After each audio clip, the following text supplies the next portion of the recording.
Assalamualaikum warahmatullahi wabarakatuh. Bismillahirrahmanirrahim. Alhamdulillahirabbil alamin.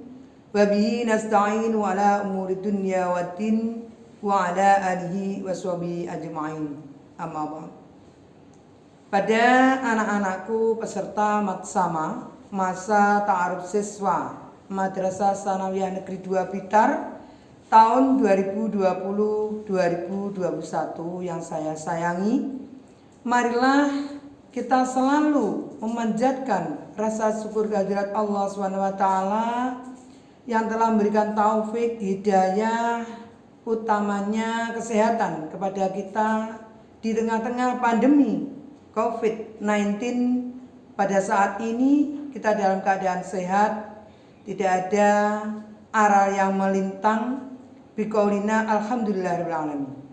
Selanjutnya sholawat serta salam tetap kita haturkan kepada junjungan Nabi besar Muhammad sallallahu alaihi wasallam yang selalu kita nantikan syafaatnya min yaumil hada ila yaumil qiyamah. Biqaulina Allahumma sholli ala sayyidina Muhammad wa ala ali sayyidina Muhammad. Anak-anakku peserta Matsama yang saya sayangi, sebelum Ibu menyampaikan materi tata krama dan tatipsi, saya perlu perkenalan dengan anak-anakku semuanya.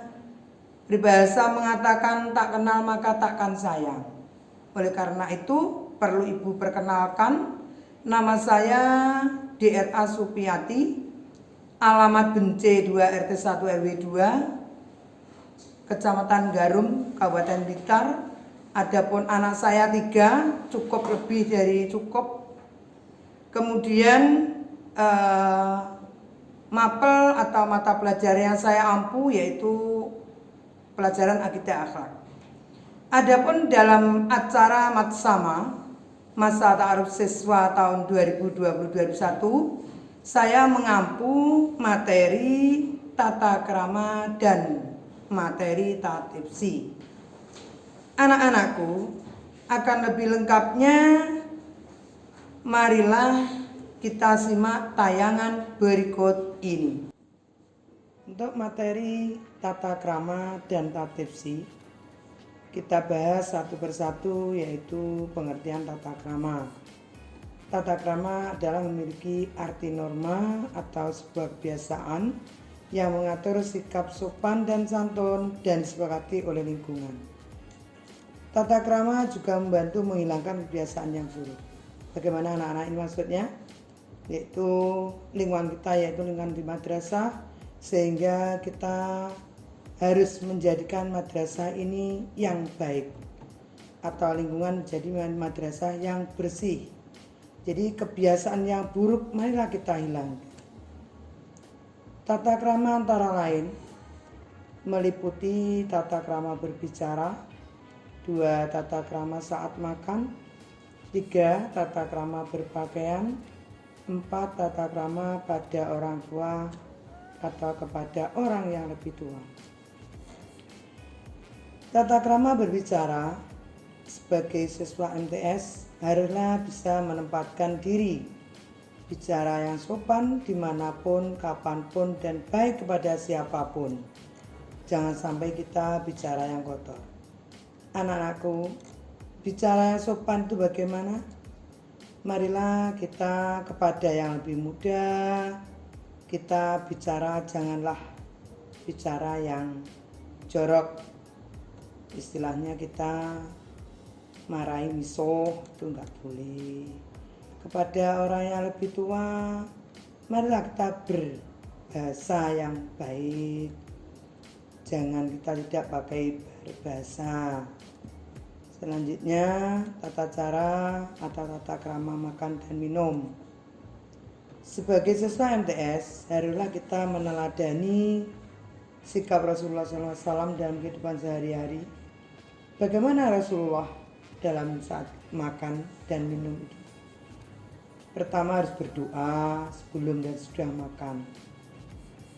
Kemudian duduklah saat makan dan minum. Jangan dari kantin terus kita jalan sambil makan, itu tidak boleh. ajaran Rasulullah kita harus duduk baru kita makan. Jangan berjalan sambil makan, kemudian yang tangan kanan bawah, yang tangan kiri makan, itu tidak benar. Gunakan tangan kanan saat kita makan. Selanjutnya tata krama berpakaian. Anak-anakku semuanya, kita adalah siswa MTS. Marilah kita berpakaian menutup aurat. Menutup aurat itu kalau perempuan minimal kita harus nutup rambutnya, kemudian pakai baju yang nutup sampai lututnya, kemudian kalau pakai celana ya jangan sampai celana yang ketat, itu malah membuka aurat.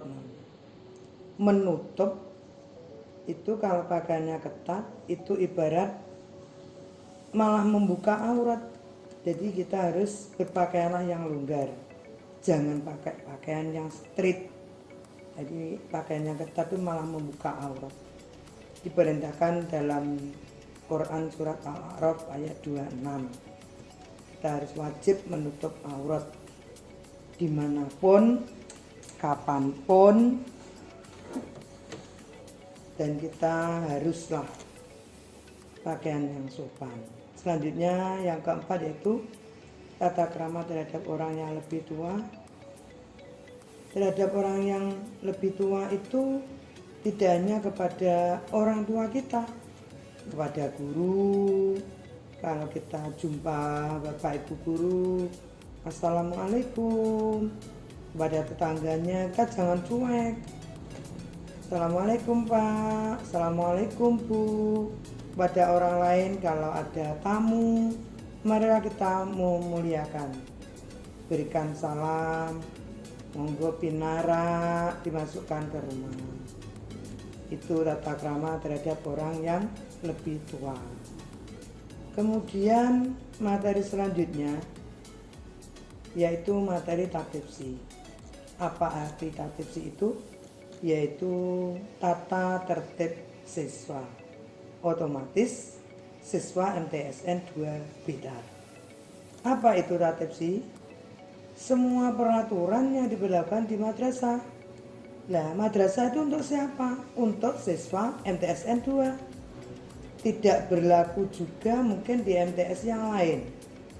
Jadi tata tertib siswa yang ada di MTSN 2 mungkin tidak ada di dalam MTSN yang lain. Nah, adapun di MTSN 2 itu meliputi 3 hal.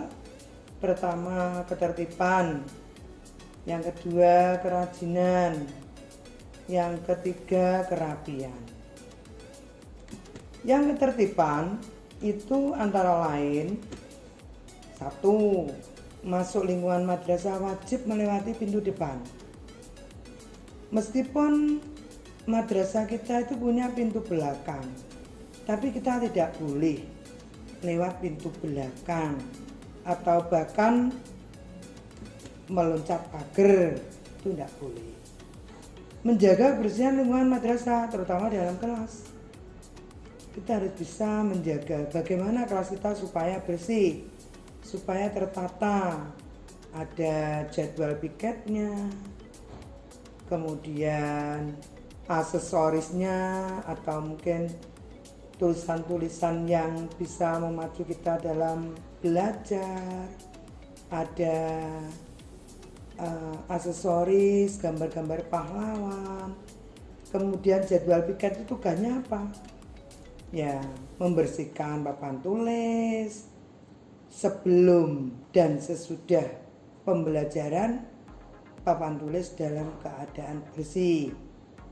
Yang ketiga, menjaga dan memelihara semua yang berada di madrasah, baik itu berupa tanaman, alat-alat yang ada di dalam madrasah, misalkan alat olahraga. Marilah kita pelihara supaya awet, supaya kita bisa menikmati dengan enak. Bagaimana kalau misalkan musola kotor, ya marilah kita sapu. Jangan kita enak-enak cuek aja, ada sampah, ada tempat sampah ya kita masukkan dalam tempat sampah. Yang keempat, tidak boleh membolos. Apa arti membolos itu? Mungkin kita membolos jam 1, 2, 3 ada, jam ke-5, 6 bolos, kita pergi PS-an, atau kita karena nggak senang dengan bu gurunya atau pelajarannya, kita ke kantin belakang. Karena kelasnya berada di depan, dia berada di kantin. Nanti jam ke-8 masuk karena ada bu guru yang kita senangi, itu nggak boleh. Itu sudah dikatakan bolos. Yang kelima, menggunakan kamar mandi atau WC sesuai dengan ketentuan. Kalau kamar mandi itu tulisan kamar mandi perempuan, jangan kita masuki bagi laki-laki. Kalau tertulis kamar mandi laki-laki, perempuan tidak boleh masuk dalam kamar mandi tersebut. Kemudian yang keenam, tidak bicara kotor atau mengumpat. Bicara kotor itu apa? Misalnya kemudian mengumpat tuh ngerasani. Kita biasanya itu sama A bicara yang B. Kita pada yang C membicarakan yang A. Nah, itulah namanya mengumpat atau menggunjing. Nomor 7, mengikuti dan melaksanakan program keagamaan di madrasah. Kalau misalkan kita terlambat, kita malu tidak mengikuti tadarus, tidak bisa mengikuti sholat duha, langsung aja masuk kelas, tidak diperkenalkan seperti itu. Kita harus berani berbuat, berani tanggung jawab. Jadi kita ikuti aja langsung ke musola, entah nanti seksi keagamaan atau koordinator keagamaan memberikan sanksi apa, kita jalani aja terus terang. Alasan apa kamu kok bisa terlambat, utarakan yang sejujur-jujurnya, nanti akan lebih aman. Selanjutnya yang ke-8, mengikuti upacara bendera. Kalau kita memang sakit atau punya keluhan, langsung matur kepada Bapak Ibu Guru, nanti bisa istirahat di UKS. Selanjutnya, kita tidak boleh membawa benda yang tidak berkaitan dengan KBM. Misalnya membawa MP3, membawa kosmetik, membawa perhiasan dan lain-lain. Tidak boleh ini.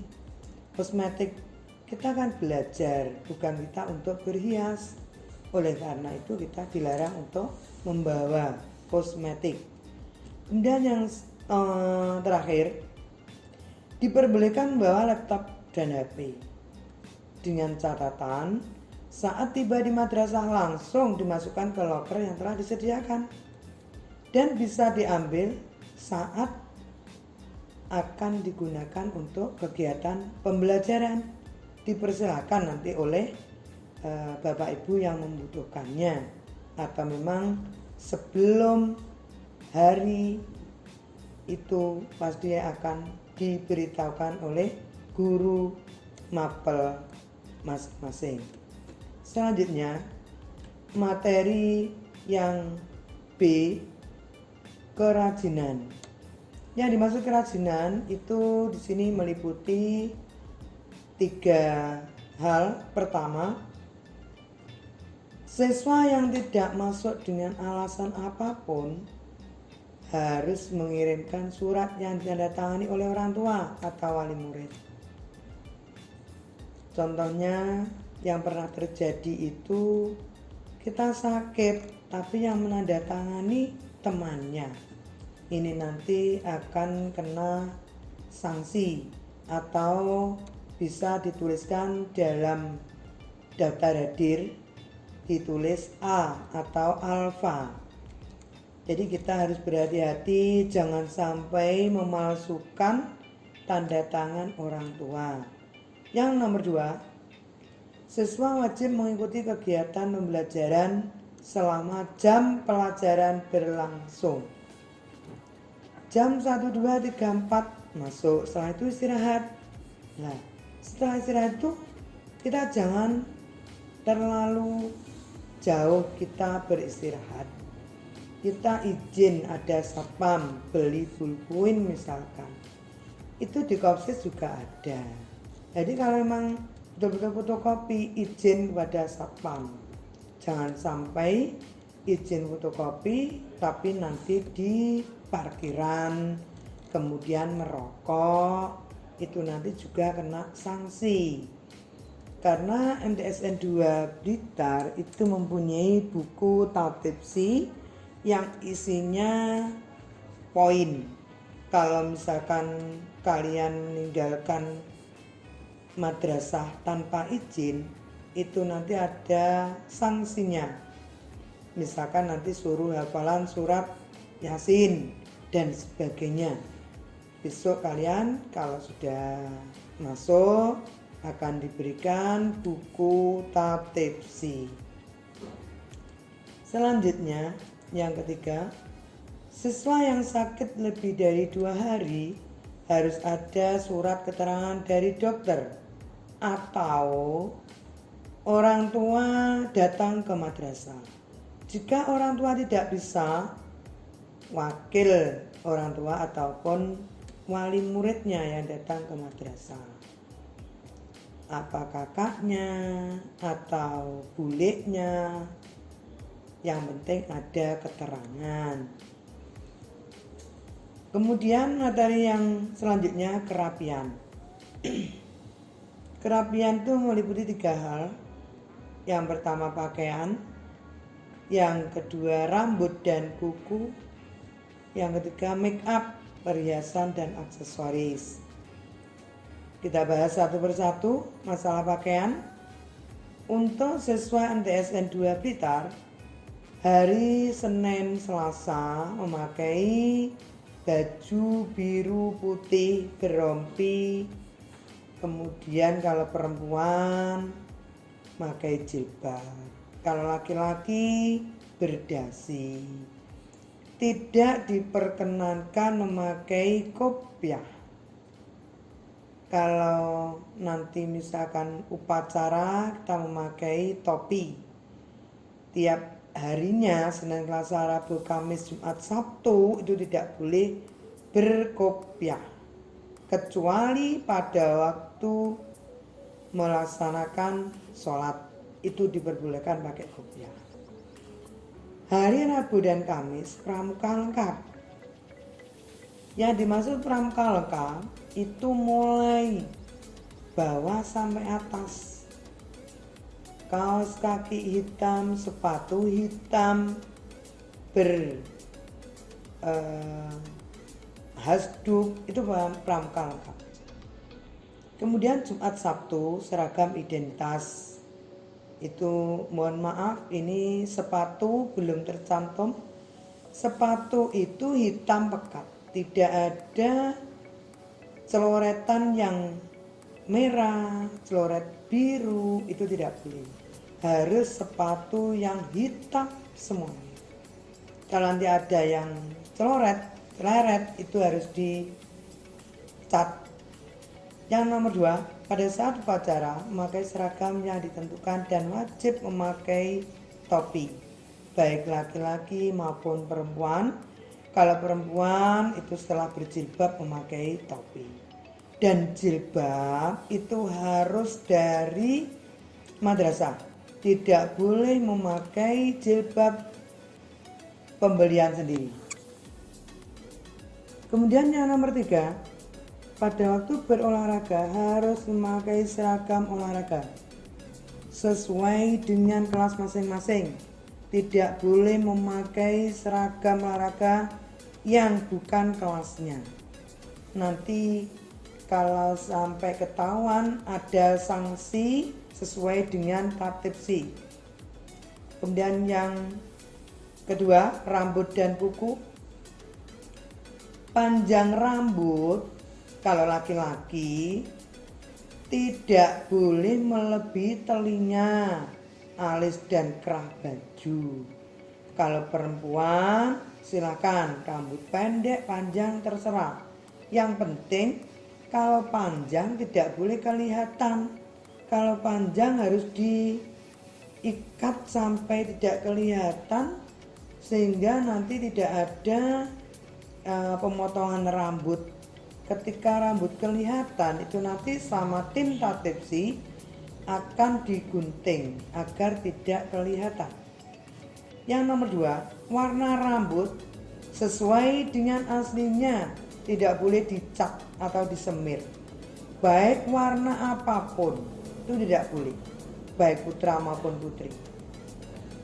Putri kan tidak tahu toh Bu, ya itu sementara tidak tahu.